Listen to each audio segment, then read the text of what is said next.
On pense souvent qu'en UX, la meilleure expérience, c'est zéro attente. Mais en réalité, c'est pas si simple. L'attente, on la retrouve dans quasiment toutes les expériences numériques, que ce soit la recherche, l'attente de confirmation, les calculs, la génération d'images par exemple. À partir de ce postulat-là, la question n'est pas de supprimer l'attente, mais plutôt comment la concevoir de manière intelligente.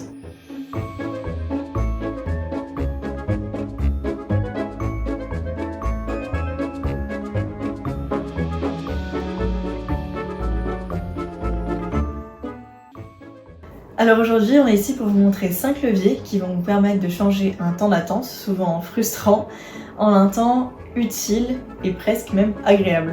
L'attente, ce n'est pas une question de vitesse, c'est plutôt une question d'information. Pour expliquer plus simplement, 2 secondes sans contexte peut sembler interminable, alors que 10 secondes avec une explication semble plutôt acceptable. Le meilleur des exemples ici, c'est sur les quais de métro, lorsque le temps d'attente du prochain métro est affiché. Le temps ne change pas, mais l'expérience, oui. En UX, ce qui est frustrant, ce n'est pas l'attente, mais c'est plutôt l'incertitude. Ça y est, on va vous donner les 5 piliers pour gérer votre temps d'attente. En premier, évitez la répétition. Voir toujours la même animation de chargement crée une lassitude auprès de l'utilisateur. Donc naturellement, la première bonne pratique à appliquer, ce sont des messages courts, citations, micro-animations, qui ont pour objectif de montrer que quelque chose se passe pendant ce chargement. En deuxième, on va prendre l'exemple de Duolingo, qui, pendant ces temps de chargement, donne des statistiques. Donc un petit peu comme la première bonne pratique, ici, ce sont des phrases courtes, mais des statistiques assez surprenantes qui marquent un peu plus que les citations. L'avantage avec ce levier-là, c'est que vous utilisez ce temps d'attente pour mettre en avant une preuve sociale de votre propre entreprise pour les utilisateurs. Et dans ce cas-là, lorsque l'on arrive sur l'interface, on ne fait pas que patienter. On réactive le principe de l'usage. Pourquoi je suis allée sur cette application initialement. Le troisième levier a également pour but de vous mettre en avant. L'idée, c'est d'anticiper, de transformer l'attente en promesse. On joue sur la transparence bien écrite.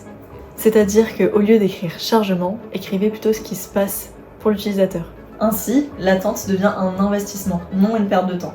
C'est le concept de laborion.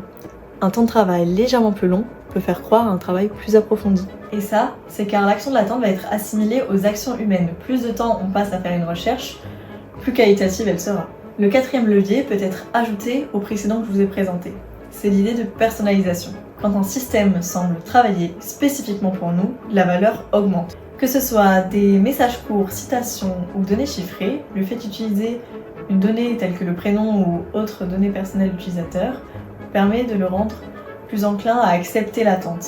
Car c'est un échange, on accepte car on croit en la complexité, mais il faut que ça reste dans une mesure raisonnable. Enfin, le dernier levier, c'est l'attente ludique. Ainsi, pas de frustration, mais de l'interaction.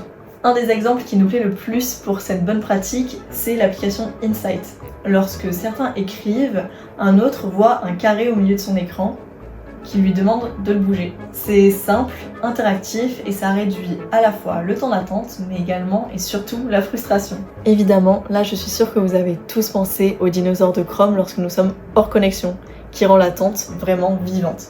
En conclusion, un bon design, ce n'est pas celui qui supprime l'attente, car ce n'est pas toujours possible, mais c'est plutôt celui qui l'explique et qui lui donne du sens, pour que l'utilisateur se sente compris et en transparence avec votre marque.